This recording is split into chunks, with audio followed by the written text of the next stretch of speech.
Hey, what's up, guys? The Chosen One. You know the deal. Today we're going to be doing a Power Level Media wrestling discussion video, and today's topic is Jim Ross being signed to All Elite Wrestling. That's right. He's officially been signed as of April 3rd, and it was on a Wednesday. All Elite Wrestling posted it on their Facebook page and all their other social media platforms, and they actually posted a video on YouTube. It was the Road to Double or Nothing, episode 10. And in this episode, Cody Rhodes shows up to Jim Ross's house with a camera crew. They do an interview session with Jim Ross, and it's a great interview. He talks about how he's not done. He's not ready to hang up his jersey. He's not ready to throw away his hat. He still feels like he can announce a match. He still feels like he can commentate, and it's really touching. He actually talks about how his wife was killed 2 blocks away from him, and he just can't be in the house. You know, he's just sitting in the house, and I've heard him say the same thing on his podcast. I'm a huge fan of his podcast. His podcast is great, but he's been saying this over and over that he's just been stuck in the house, and he needs to work. He needs to stay focused. He needs to get his mind off of stuff. He fell into major depression, being stuck in the house.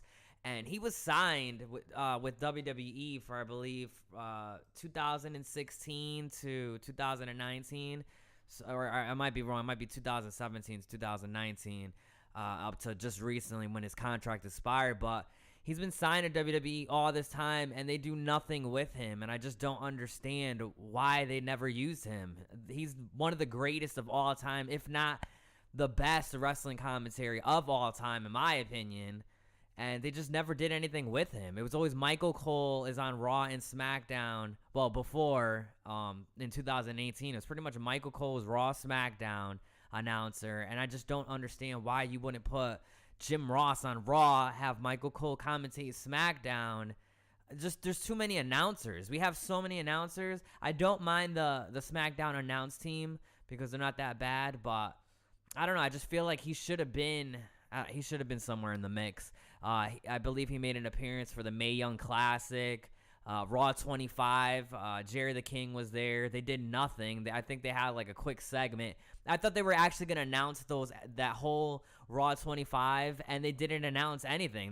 They were just kind of like, what do you guys think? Jim Ross and Jerry the King, and they were like, this is great. This is a great paper, or this is a great Raw 25. Or just celebrate. There was just quick segments of them. They weren't actually announcing anything, which is a big letdown. I would have loved to see, Jim Ross and Jerry the King announce Raw 25, and it just didn't happen. So good for him. I'm glad he signed to All Elite Wrestling. He's going to do great. Jim Ross is amazing. He's amazing at talking. If you haven't heard any of his matches, any matches that he's commentated, I suggest going to the WWE Network. Look up the old school Attitude Era stuff. Just listen to the way that he commentates those matches. I know a lot of people are young. A lot of kids are young, and they're so used to hearing Michael Cole and Corey Graves and who else? Baron Saxton, Byron, whatever the hell his name is. And it's just they don't know anything about Jim Ross, and I feel like they should go back and just see how wrestling commentary should be. I mean, in my opinion, probably the best commentary teams ever. Number 1, Jim Ross, Jerry the King. Number 2, I feel like Vince McMahon and Macho Man were amazing together. And there's just so many that, people are just so used to Michael Cole. In my opinion, Michael Cole is one of the most boring announcers ever. The way he commentates matches is more, it's just so boring. He's like, oh, a suplex. He doesn't know how to, go crazy and go into it. I feel like Mauro Ranallo, he's probably he is the next generation JR. He is our generation JR, and he's on NXT, so he was on SmackDown, and he did great on SmackDown, but JBL had to bully him off the SmackDown announce team, so he picked on him, and Mauro Ranallo has bad anxiety and depression, and pretty much just, bullied him for that, and he just didn't want to be on that SmackDown. Actually, he left for a while and then came back to NXT. But I feel like he was one of the best too. He's one of the best of right now. If we could get Mauro Ranallo and Jim Ross on the same commentary team, could you imagine that? Them two screaming together. It would be insane, but that's what you need. You need somebody with actual emotion and someone that's actually into it rather than someone that sounds like a robot reading a script. In my opinion, Michael Cole just sounds like he's trying to sound like he's into it. Like he's not actually into it. He doesn't actually sound shocked when he sees these moves. And some moves, he doesn't even know how to call the moves. Some moves, I've heard him say some crazy shit and it's not even the actual name of the move. I'm like, what is he saying? And what was it? On Monday, it was just this past week, the whole segment with Charlotte and Ronda and Becky Lynch when the police were pulling them apart and they had that whole crazy car wreck with the two police cars and they're all fighting the cops. While this was all going on in the ring, Michael Cole's like screaming, trying to sound like he's in it, and he's just like, he said, nobody can separate these men, these three men.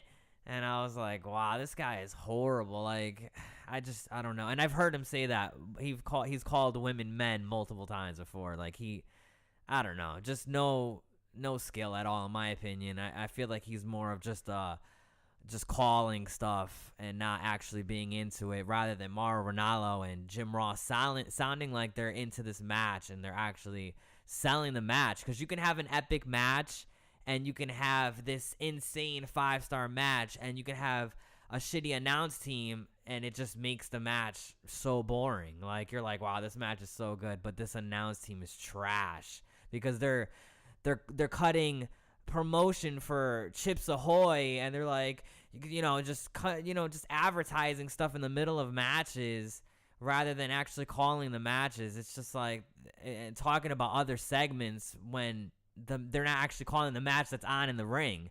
To me, that kills me. But like I said, congratulations. I went on to a little rant, but congratulations to Jim Ross. He deserves it. I can't wait to see what he does in AEW. He's going to be hands-on with the talent, so he's going to be having a role in talent, relations and hiring and scouting for new talent, which is amazing because Jim Ross has signed some of the best wrestlers, from John Cena to Stone Cold or whoever else he's found. Jim Ross has always been hands-on with WWE talent in the past, so I can't wait to see what amazing roster, who he's going to find in 2019 to add to the All Elite Wrestling roster.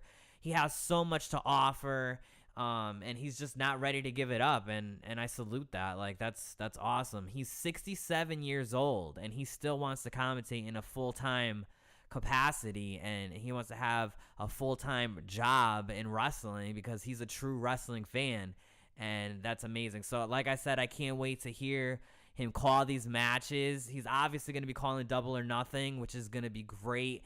But yeah, that's about it, guys. I just wanted to talk about Jim Ross being signed to All Elite Wrestling. Hope you guys enjoyed this discussion video. If you did, be sure to like the video, subscribe to the channel for more videos like this. Comment down below if you're happy to see Jim Ross in All Elite. If you'd rather see him in WWE, comment down below. Let me know what you think. And what else can I say, guys? Power Level Media, Chosen One, out. Yes.